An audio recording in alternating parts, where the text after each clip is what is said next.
Bien-aimés, je vous salue tous dans le nom de Jésus-Christ. Encore une fois, soyez bénis. Et c'est pour moi un grand privilège et encore une fois un honneur de venir au milieu de vous pour annoncer la parole de Dieu, parler de la part de Dieu. Je dois remercier sincèrement le Seigneur qui nous a gardés, qui nous a encore quelques jours sur cette face de la terre. Nous étions avec vous l'année passée. Personne ne pouvait croire qu'on pouvait encore une fois se revoir. Si on peut se revoir encore, c'est que Dieu nous a ajouté quelques jours. Je vais aussi remercier sincèrement le pasteur Michel pour cette confiance qui vient de réitérer à mon endroit et me demander de venir prêcher la parole en ces lieux. Non seulement le pasteur Michel, mais tous ses collaborateurs, les visionnaires Mandaku, qu'il soit aussi béni, parce que c'est toujours sous son onction que nous venons travailler ici. Et c'est une onction que nous respectons. Alors, nous sommes venus ajouter un plus dans ce que vous avez déjà entendu et sur ce que vous entendrez encore après notre départ. Je n'ai pas le monopole de toute la vérité biblique. Dieu m'a confié une partie et les autres qui viendront après moi pourront aussi vous donner d'autres parties qui restent. Que Dieu vous bénisse. Je dis que Dieu vous bénisse. La fois passée, je suis parti d'ici avec un très bon souvenir. C'est votre façon de recevoir la parole de Dieu. Ça m'a beaucoup béni. Et on a même le courage de prêcher la parole. Il y a des gens qui sont disposés à recevoir la parole. Que Dieu vous bénisse. Il y a des assemblées où vous entrez pour prêcher la parole. Les gens vous regardent comme si vous aviez composé ensemble la prédication. Ils sont en train de contrôler si tu es sur la voie que vous êtes entendu lorsque vous étiez dans les laboratoires. Mais ici, je n'en vois pas. Donc que Dieu vous bénisse. Votre simplicité, votre humilité vis-à-vis de la parole de Dieu. J'ai la conviction que pendant ces 2 jours, Dieu va nous bénir. Je vais vous parler sur le thème qui m'a été demandé, qui se trouve dans Exode chapitre 2, verset 12. Et nous pouvons nous lever tous ensemble pour lire cette parole. Et puis nous allons ajouter aussi Zacharie chapitre 1, 18 à 21. C'est là que nous ferons l'application de cette parole. Nous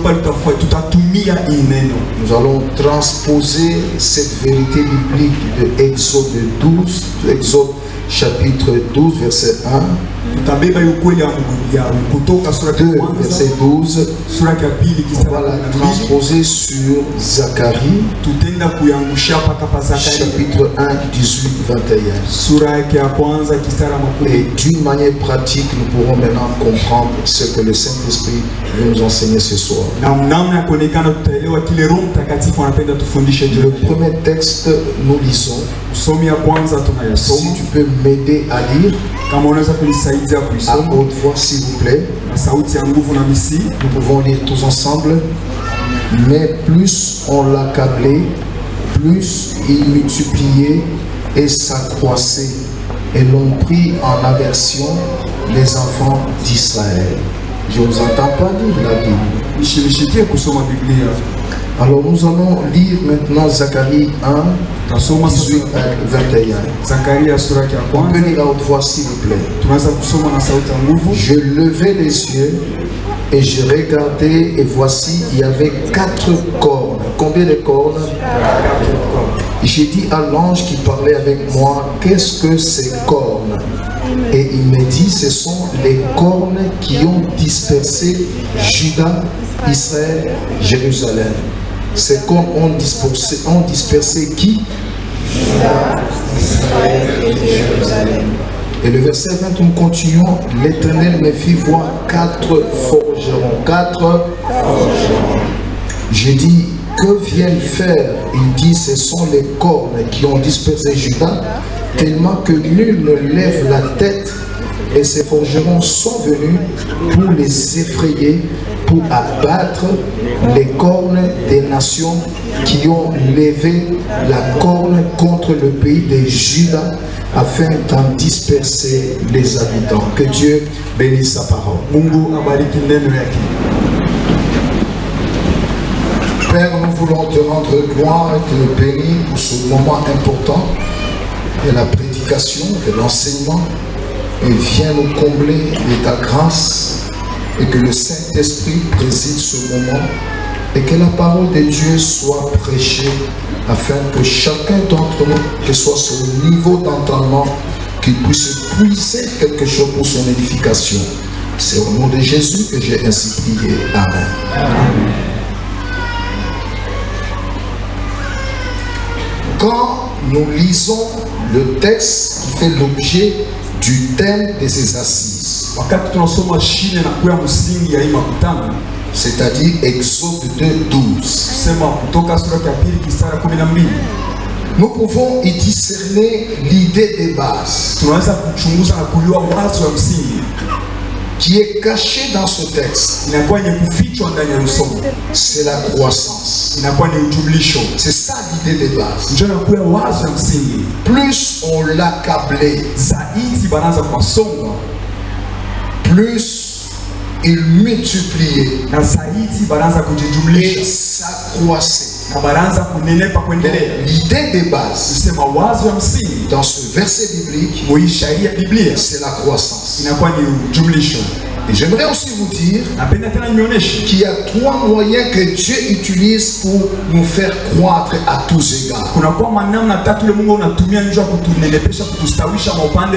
Le premier moyen, c'est ce que j'appelle la croissance par la grâce. Une personne a connu cette croissance. C'est Jésus-Christ. Dans Luc 2:52, la Bible nous dit, il croissait en sagesse, en statut et en grâce. Dieu lui a fait grâce de croître à tous égards. Et le deuxième moyen que Dieu utilise, eh bien, c'est la croissance par l'édification de la parole de Dieu. Tel que vous êtes assis là, chaque jour vous venez ici, quelqu'un se tient debout, il vous prêche la parole, et par cette parole, vous êtes en train de croître spirituellement. Et ça, c'est la croissance par l'édification de la parole. C'est pourquoi les chrétiens des dimanches ne croissent pas facilement. Mais ceux qui qui viennent aussi en semaine, dans le culte de la semaine, où on enseigne, ils croissent. Et ceux qui ne lisent pas régulièrement la Bible, ils ne croissent pas. Que ce livre de la loi ne s'éloigne point de ta bouche. Il faut le méditer chaque jour pour que tu réussisses dans ce que tu entreprends. Ça, c'est la croissance par la parole. Et l'apôtre Pierre va surenchérir plus tard. Il dit: désirez comme des enfants nouveau-nés. Vous n'êtes pas des enfants nouveau-nés, mais désirez comme les enfants nouveau-nés ont soif du lait. Le lait spirituel est pur afin que par lui vous croissiez pour le salut. Nous avons un objectif final. Tous ensemble, qu'il ne faut jamais oser rater. C'est le salut éternel. C'est pourquoi nous sommes ici. C'est pour entretenir, mettre de l'huile dans l'engrenage pour que le salut marche dans votre vie. Parce que plusieurs ont perdu le salut. Plus nous avançons dans la foi, quand nous regardons derrière nous, ceux qui nous ont rejoints il y a 10 ans, ou ceux avec qui nous avons commencé il y a 35 ans, tous ne sont plus sur le chemin de la foi. Donc le salut est important. C'est grâce à l'audition de la parole. Quelqu'un peut dire amen très fort. Quelqu'un peut dire amen très fort. La prédication joue le rôle de te réveiller et de te prendre, te mettre sur le chemin. Mais l'enseignement biblique te prend sur le chemin, commence à te montrer comment marcher sur le chemin pour atteindre le salut complet. Deux choses différentes. Mais souvent, nos églises ont fait que prêcher. Il n'y a que des prédications. En semaine, prédication. Le vendredi, prédication. Il y a très peu de temps où on peut faire asseoir les gens et les enseigner ce qui est dit dans la Bible. C'est vraiment important. Les apôtres, quant à leur église, ils persévéraient. En quoi? En quoi? Dans l'enseignement. C'est comme ça que cette église était très forte. Et Dieu a appuyé leur témoignage par des miracles et des prodiges. Donc, ce verset cache la croissance. La croissance, Dieu utilise par moments, comme je l'ai dit au départ, Dieu utilise aussi le moyen pour nous faire croître. Le premier moyen, c'est la grâce. Dans le cas de Jésus, deuxième moyen, c'est l'édification de la parole de Dieu. Et le troisième moyen, qui est le dernier moyen, et ça, n'oublie pas de dire amen très bien. Parce que les chrétiens moins affermis ne disent jamais amen à ça. Vous êtes affermis. Et cette croissance-là, c'est la croissance par les épreuves. C'est ce que cache Exode, chapitre 2, verset 12. Plus on l'accablait. Ce qui veut dire, il passait par le feu, il passait par les épreuves, il passait par la souffrance, il passait par l'humiliation. Quand Dieu a vu ça, il a dit ça y est, c'est le bon moment de faire croître mon peuple.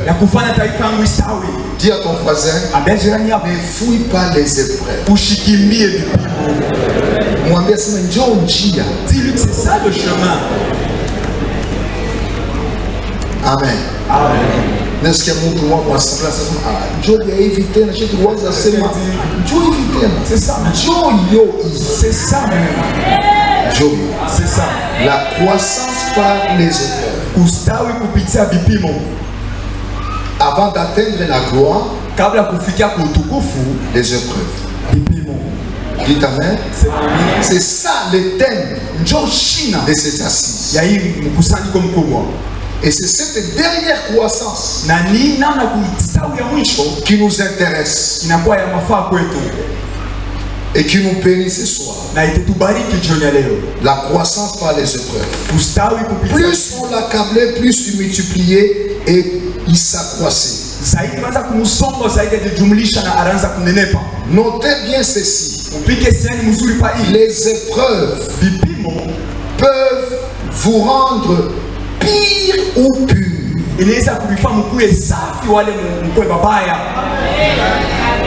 Est-ce que je peux répéter ça?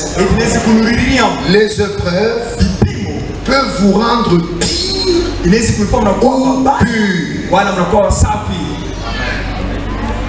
Mais toi, tu as été sélectionné par Dieu pour que toute épreuve qui viendra dans ta vie ne te rende pas pire, pas que tu sois pur. Que tu sois pur. Et c'est comme ça que vous allez voir. Notre père Abraham, il a eu 4 grandes épreuves pour le rendre pur. Pour mériter le nom de Abraham. Avant, il s'appelait Abraham. Ça veut dire père élevé. C'est une bénédiction individuelle. Tu t'élèves toi-même. Tu te bénis toi-même. Maintenant, Abraham devait passer par 4 épreuves pour changer son identité et être appelé Abraham. Ce qui veut dire père des multitudes. Ton onction à toi, ta bénédiction à toi ne va pas se limiter à toi seul là où tu es. Ça va toucher beaucoup de multitudes. C'est là que Dieu t'amène. Mais pour y arriver, il y a des épreuves. Première épreuve. Sépare-toi d'Agar. Sépare-toi d'Agar. C'est ce que Dieu lui a dit. Par sa femme Sarah. C'était pas facile.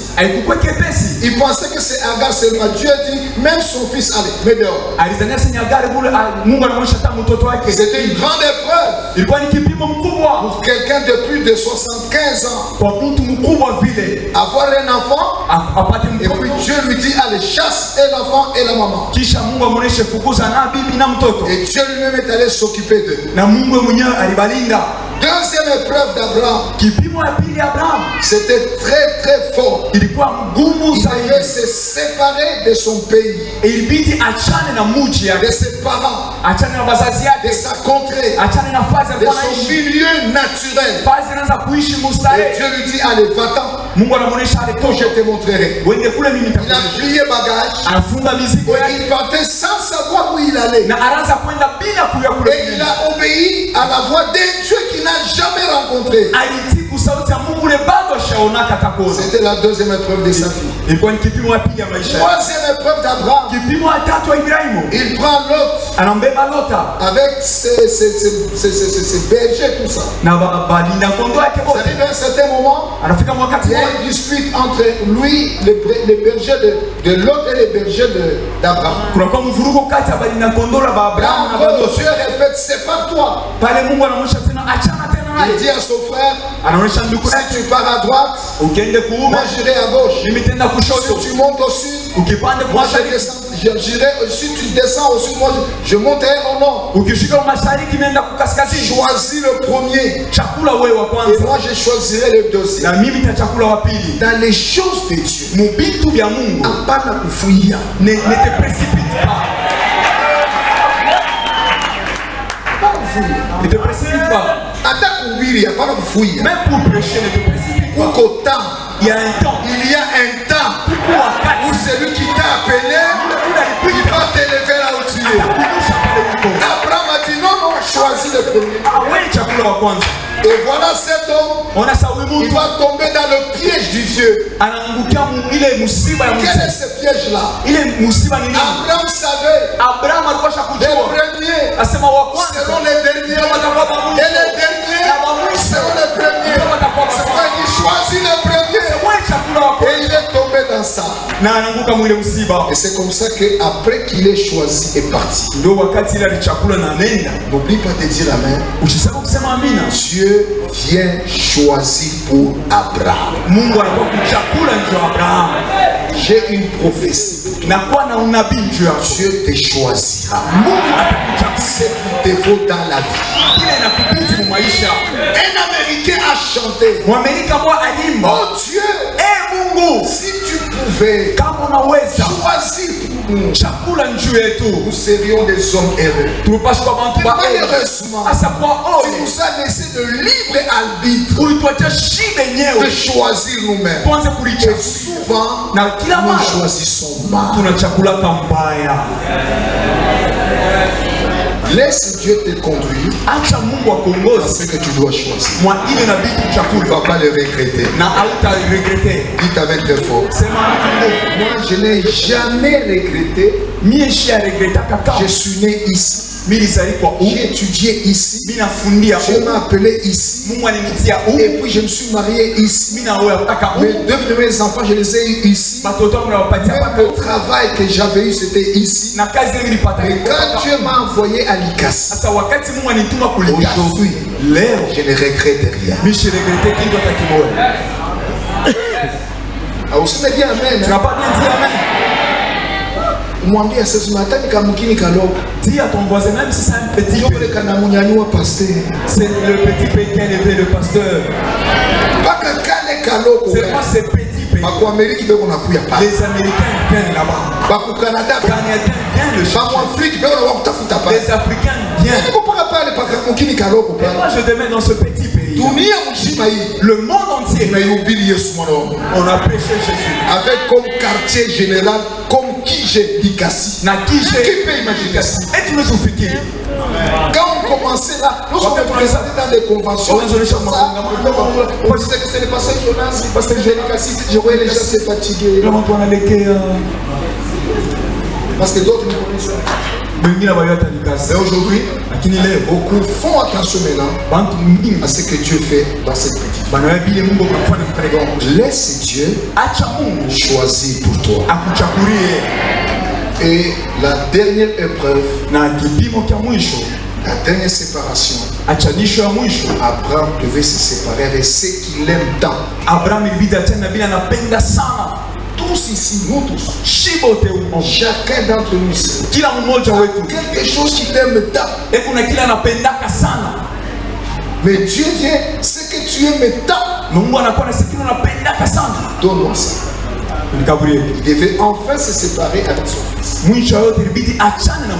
enfant de 25 ans, encore à fleur d'âge. Je vous demande, donne-le-moi.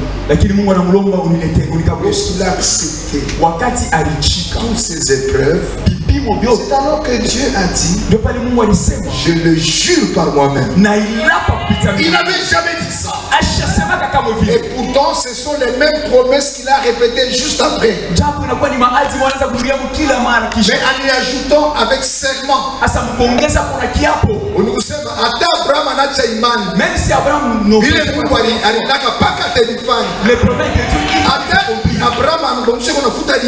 même si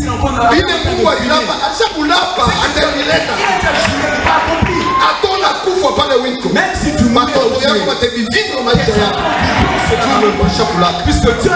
pour arriver à faire jurer Dieu, il faut passer par les épreuves. On peut applaudir très fort les Seigneur.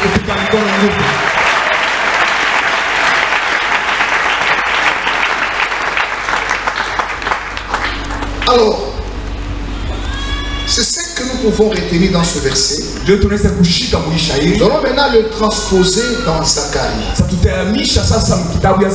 d'une manière pratique. Nous allons comprendre. Je levais les yeux, ça c'est Zacharie qui parle. Et je regardais, c'était sa deuxième vision. Et voici, il y avait 4 corps. J'ai dit à l'ange qui parlait avec moi, qu'est-ce que ces cornes? Il me dit, ce sont les cornes qui ont dispersé Juda, Israël et Jérusalem. L'Éternel me fit voir 4 forgerons. J'ai dit, que viennent-ils faire? Il dit, ce sont les cornes qui ont dispersé Juda, tellement que nul ne lève la tête, et ces forgerons sont venus pour les effrayer et pour abattre les cornes des nations qui ont levé la corne contre le pays de Juda afin d'en disperser les habitants. Comme vous le savez, Zacharie, il fait partie des 12 petits prophètes.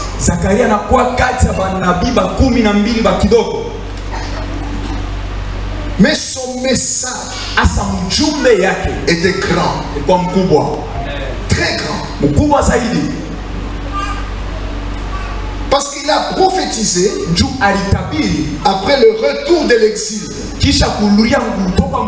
de Babylone, afin d'encourager le peuple à rebâtir le temple. Parce que tout avait été détruit. Et la première vague de ceux qui sont retournés, c'était à 50 000 personnes. Ils ont quitté Babylone pour Jérusalem, où ils sont appelés à rebâtir le temple. Parce qu'il s'agit de rebâtir le temple. Le temple est le fondement pour le rétablissement de toutes choses dans la vie nationale. Car le temple pour les Juifs, c'est pas la même conception que nous. Pour les Juifs, le temple, ça représentait l'unité nationale. Ils se réunissaient là-bas tous. Toutes les 12 tribus. Chaque tribu quittait sa ville et montait à Shiloh. Pour aller adorer les grands dieux. Parce que le l'arche de l'Éternel était déposé là à Shiloh. Et chacun abandonnait sa propre ville. Il lui avait été donné en partage. Et tout le monde montait au temple. Et lorsque Dieu voyait ces mouvements, de ceux qui viennent du nord, du sud, de l'est, de l'ouest, ils venaient comme ça. Dieu était content dans son cœur. Parce que ça représentait l'unité nationale. Dites Amen très fort. Dites Amen très fort. Chacun d'entre nous ici a sa maison. Il a quelque part où il vit. Mais Dieu a établi cet endroit pour nous unir ensemble. C'est que tu n'as pas réussi là où tu étais seul. Tu peux le réussir parce que nous sommes ensemble. Que Dieu soit béni. Et puis le temple représentait aussi la présence de Dieu. Je dirais même mieux le synonyme de Dieu. C'est la raison pour laquelle, peuple de Dieu, tout est sacré dans la maison de Dieu. Même le panier que vous voyez est sacré. Même le capuchon du micro est sacré. Même la chaise sur laquelle tu es assis est sacré. C'est pourquoi quand on entre dans le temple, où nous invoquons Dieu, il faut du respect. Il faut du respect. Je ne peux pas utiliser mon téléphone dans le temple. Je ne peux pas envoyer des SMS dans le temple. Je ne peux pas répondre aux SMS dans le temple. J'éteins mon téléphone parce que là où je suis, c'est un lieu sacré. Jéhovah est là. Et c'est comme ça qu'il faut se comporter. Il y a une secrétaire d'État qui a travaillé, je crois, avant Obama. C'était Obama. Avant Obama, c'était qui? George Bush. Cette dame-là était chrétienne. Lorsque c'était samedi et dimanche, elle fermait son téléphone. Elle fermait ça. Même le président Bush savait que celle-là, on ne peut pas l'avoir le samedi et le dimanche. Parce que le dimanche c'est sacré, et le samedi elle se prépare. Même son président savait. Maintenant je vous pose la question ici. Qui a plus d'appels que cette secrétaire d'État là ici? Et puis qui a des appels importants ici? Plus que cette appel. M'appelle une fois, on a qu'à voir ça, $5 yangu quoi? On a qu'à voir ça, $30 yangu quoi? Tu m'appelles mon âge. Mais maintenant on m'appelle yangu. Mais c'est lui qui m'a foutu qu'elle m'appelle. Je suis à question. À cause de Dieu. Pas vous ta fiancée, Ninja. Tu appelles pour là, c'est pas quoi dire na pour éternel. Tu as dit que tu devais venir, mais tu n'es pas venu. Tu envoies un SMS. On envoie la bâtie. Tu as tu ne sais pas dormir. Dieu m'appelle mon âge. C'est ça les appels que tu reçois. Mais où les appels, il y a un gouffre. Les appels très importants. Elle éteignait son téléphone. Et moi, quand j'ai compris l'importance du temps, j'ai enseigné ces choses dans mon église. Et c'est parmi les grands communiqués qui partent chaque dimanche sur les écrans géants. Il ne faut pas mettre les chics en dessous des chaises. Il ne faut pas donner des yo-yo à vos enfants dans l'église. On a écrit les grandes lignes. Et à la fin, on dit parce que le temple est sacré.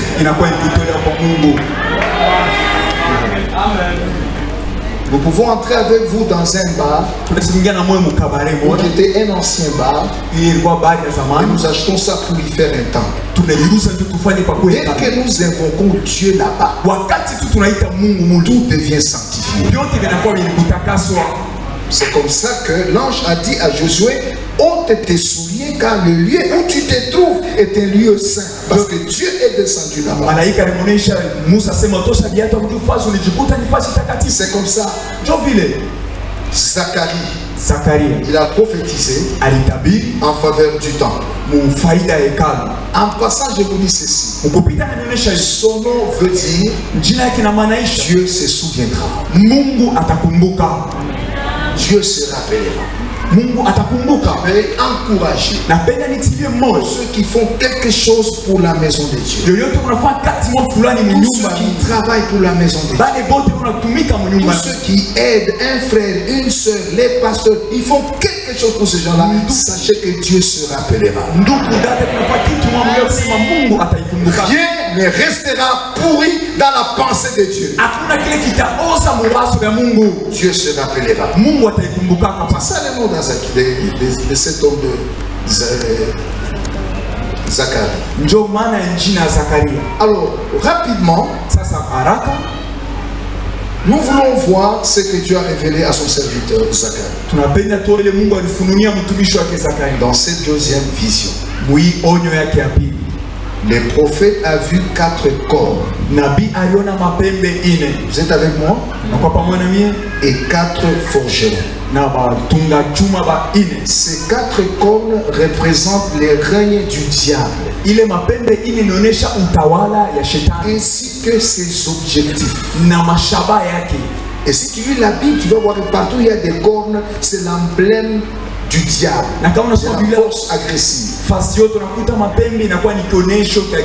Avec comme objectif d'accabler, de détruire, de faire disparaître Israël, Juda, et qui encore?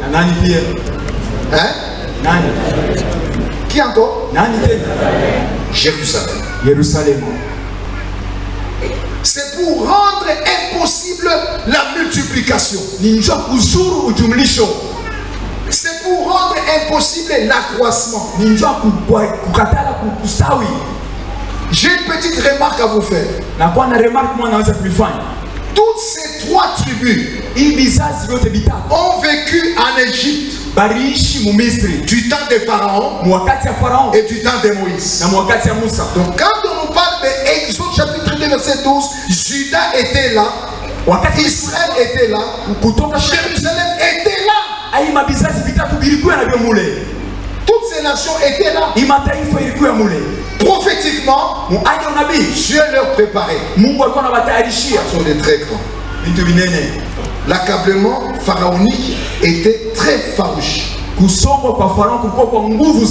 Donc, Exode 12 concerne ces trois entités. Les prophètes n'ont rien compris de cette vision. C'est pourquoi ils demandent à Dieu la signification de cette corne. Dieu dit ce sont des cornes qui ont dispersé, qui ont accablé Juda, Israël et Jérusalem. Lève ta main en l'air. Et n'oublie pas de dire Amen à ça. Il n'y a aucune question de ta vie qui restera sans réponse devant le trône de Dieu. Toutes les questions trouveront des réponses. Et Zacharie, Dieu lui a répondu. Donc les cornes, dans la plupart des passages bibliques, représentent un royaume puissant et généralement le royaume du mal. C'est aussi l'emblème de la force agressive. Et ces quatre corps avaient comme mission accabler, détruire, faire disparaître ces trois entités. Maintenant écoutez-moi bien, sur le plan historique, il n'y a pas que la révélation qui doit nous convaincre. L'histoire aussi doit nous convaincre. Jésus a existé. L'histoire reconnaît. C'est pourquoi il y a un avant Jésus et un après Jésus-Christ. L'histoire reconnaît ça. Les quatre cornes sont probablement les quatre empires qui ont combattu ces trois entités au cours de l'histoire.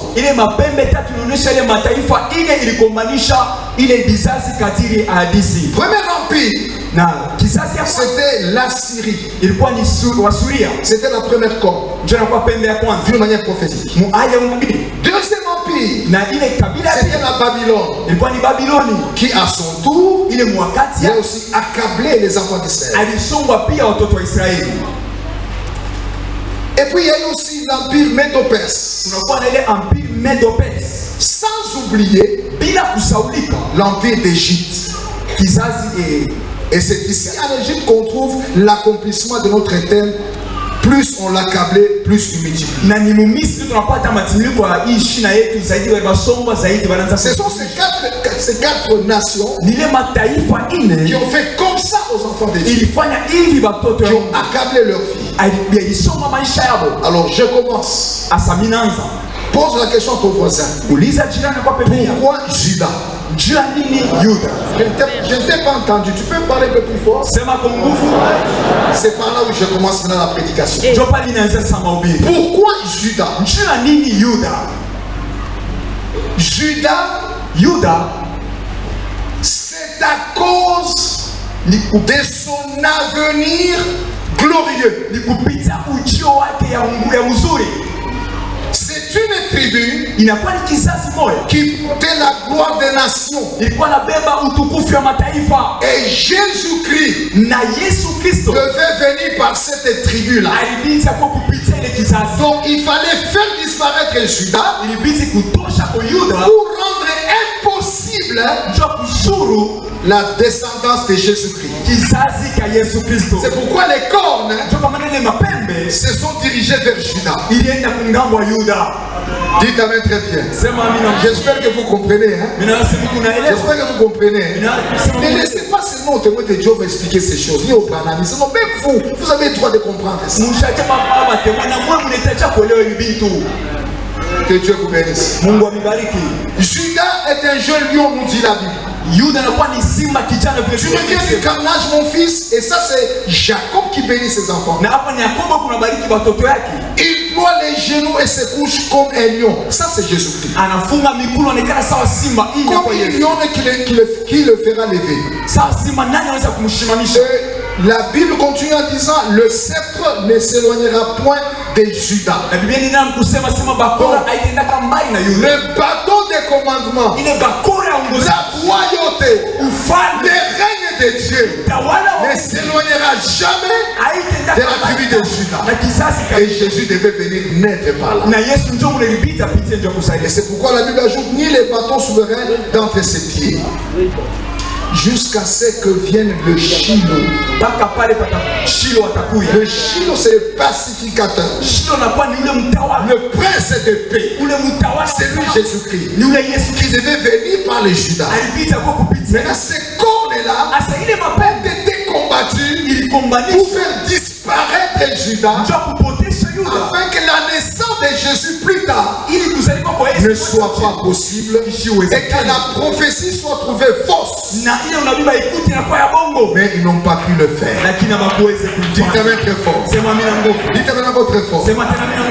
C'est pourquoi il est appelé le lion de la tribu de Judas. Vous lisez ça dans Apocalypse 5. Alors les cornes visaient la direction de Judas pour rendre impossible la descente de la royauté de Jésus-Christ. Écoute, c'est toi Judas.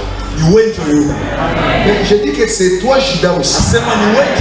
Bon, tu peux dire avec très bien. Tous les combats que tu subis, tous les combats que tu es en train de vivre, les épreuves que tu vis dans ta vie, c'est pour ton avenir. Ton avenir est glorieux. Ton avenir est épatant. Ton avenir est vraiment formidable. Et quand les corps ne voient ton avenir à toi, ils viennent te combattre aujourd'hui. Ils combattent même tes enfants. Ils combattent ton mari. Ils combattent tes parents. Parce que toi là, tu as un avenir glorieux. Si tu le crois, dis amen très fort. Si tu le crois, dis amen très fort. C'est pourquoi il y a ces corps. Écoute-moi bien. N'oublie pas de dire amen très fort. Pas de Samuel. Non, pas de Samuel. Sans Pénina. Pas de David. Sans Goliath. Pas de Samson. Sans Delilah. Pas de Jésus. Sans Judas. Et pas de Moïse. Sans Pharaon. Donc là où tu es, à côté de toi là, il y a une corne, mais elle ne fera rien au bloc.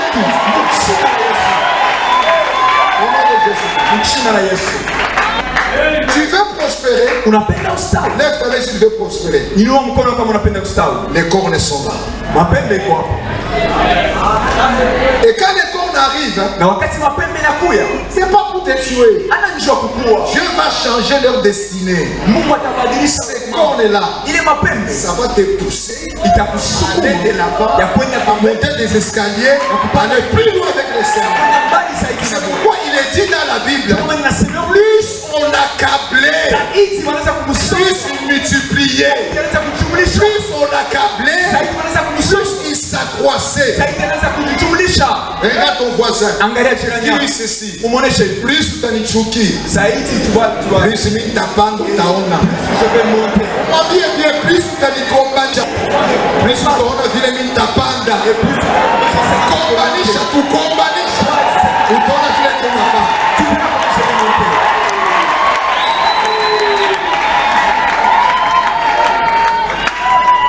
Donc, pas de croissance sans les cornes.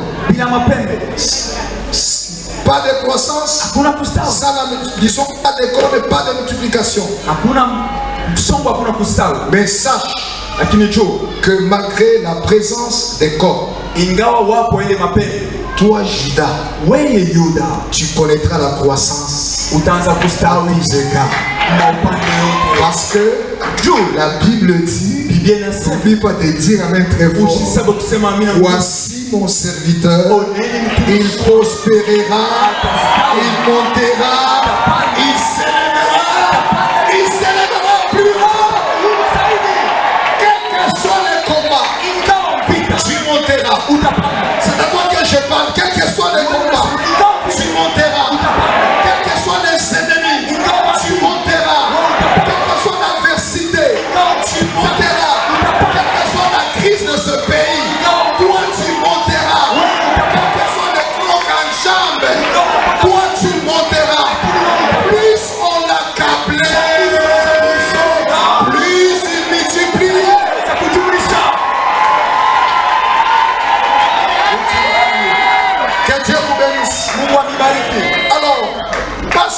notre entité. On a fini avec Judas. Maintenant, pourquoi Israël? Pose-moi la question, pourquoi Israël?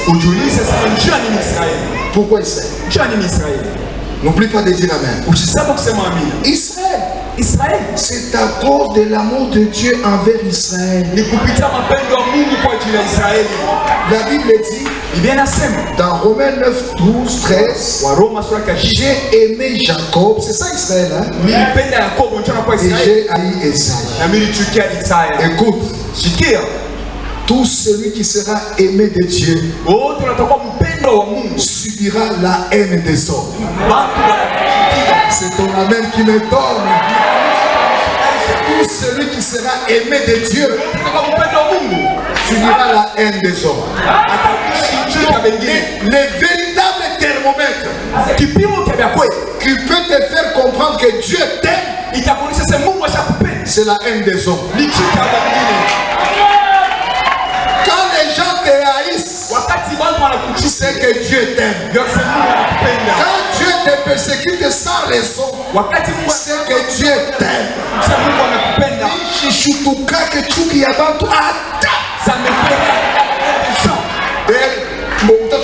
Pendant 20 ans, tu peux haïr quelqu'un pendant 20 ans.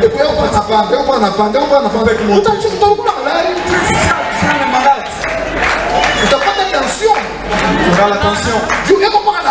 La personne est en train de multiplier. Fait que se multiplie. On a chonganisho na mabana. Unafunga hii mlango banafungula. Unafunga kukongo banafungula kumbele. Unafungula ya yulu Mungu anafungula tu. Utachoka. Tu vas te fatiguer. Un jour j'étais chez moi Likasi. Je venais d'avoir quelque chose de nouveau. Et quand un païen a vu ça, il m'a suivi là où j'étais. Écoutez ce qu'il m'a dit. Je n'ai pas la vie avec lui. Il m'a dit, pasteur, en tout cas, je vous accepte. C'est tout ce qu'il a dit. Je vous accepte. Et puis il est parti. Mais il m'a choisi dans un bicha. Tout c'est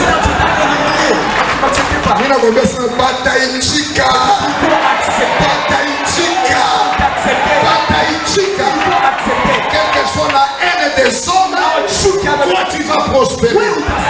Tu vas prospérer.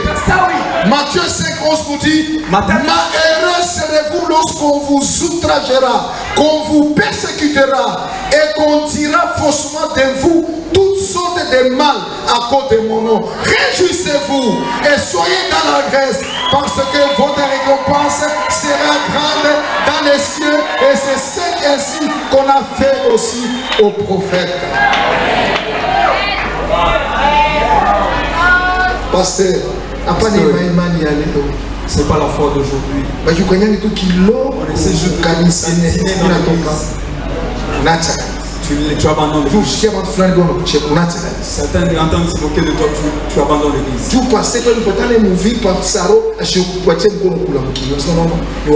Le pasteur n'a pas serré la main, il dit c'est un faux. Il ne salue que le papa Bernard, parce qu'ils sont véhiculés. Tu es prouvé, je ne sais pas qui est mort. Et les gens viennent après. Et puis après, le deuil, tu abandonnes l'église. Dans l'église, il y a l'injustice. Ils sont pas venus. Mais Jésus est prouvé. Jésus est prouvé. Vous voyez? Non? Donc vous passerez par des choses comme ça. Mais tenez bon, parce que votre récompense sera grande. Et dans le terme votre récompense sera grande, ça veut dire Dieu va multiplier.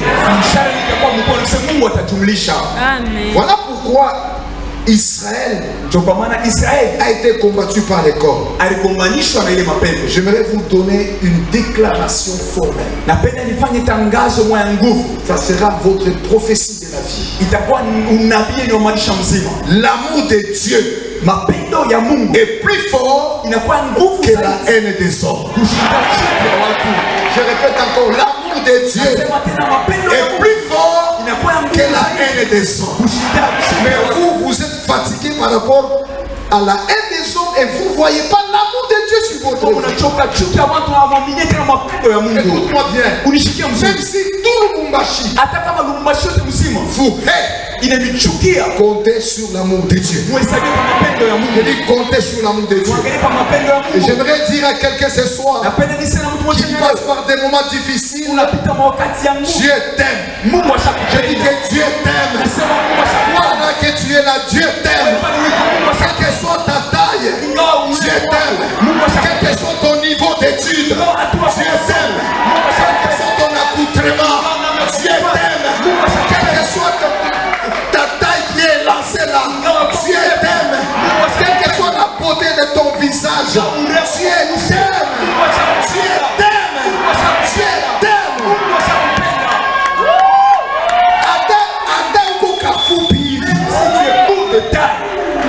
Dieu compte sur toi. Dans la maison, tu as voté un shindan. Quand même, on a chini à kabati. On a pris le vote, on a dit pas ouais. On a fait 40 kilos pour faire le vote. Dieu t'aime aussi. Tu es important. Il dit tu es important. Lorsqu'on commence à chercher à tuer les gens en désordre, toi tu seras parmi la foule. Parce que tu es de courte taille. Personne ne te verra et aucune balle ne pourra t'atteindre.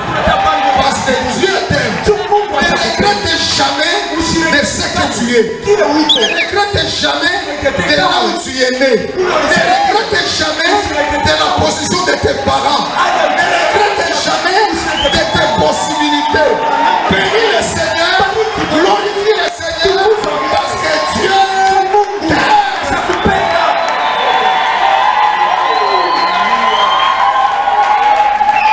J'avais suivi un jour le pasteur Marcelo fait des prêcher. Il a dit Ata bolo kinga na mokuse ata kama mwenipita na molai nipite na lekidi na mokuse. Donc personne ne va gagner l'autre. Dieu t'aime maman.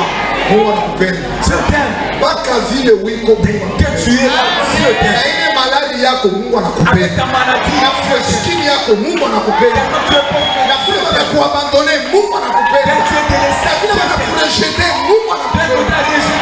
tu dois compter sur l'amour de Dieu. Voilà pourquoi Israël a été attaqué par le corps. Est-ce que tu peux applaudir le Seigneur?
Les choses ne se passent pas. C'est pas facile de ça.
La seule réponse,